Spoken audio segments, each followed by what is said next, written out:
In today's video, I'm going to teach you how to change your Android control panel to an iOS control center. To get started, open the Google Play Store on your Android phone and search for Launcher OS. Once you find the app, go ahead and install it. After the installation is complete, open Launcher OS and choose your preferred language, so the setup is easier to follow. Next, you will move through the welcome screens. Tap Continue, then Continue again, and keep tapping Continue through the prompts until you see Get Started. Tap that to begin the main setup.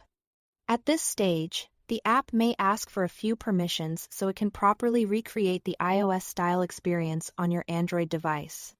When you reach the Smart Suggestions screen, you'll need to grant access to app usage. Tap Allow Access to Usage Stats, then turn that permission on for Launcher OS. Wait a few seconds for the app to recognize the change, then return to the previous screen. You may also be prompted to choose and set a wallpaper. Pick the one you want and continue.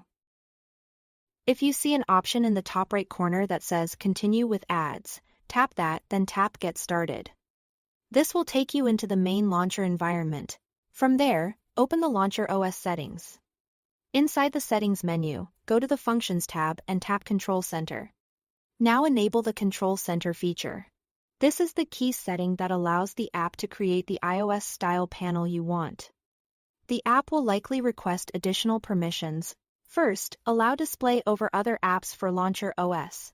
This permission is important because it lets the control center appear on top of other screens, just like it does on an iPhone. Next, turn off battery optimization for Launcher OS so the app can run without battery restrictions. This helps prevent the feature from stopping in the background. Then grant notification access to Launcher OS so it can interact more smoothly with system controls and alerts. Once all permissions are set, you are ready to try it out. Swipe down from the top right corner of your screen, or simply swipe down depending on how your phone responds, and the new iOS-style control center should appear. Take a moment to test the controls and make sure everything is working as expected. And that's it. Thanks for watching.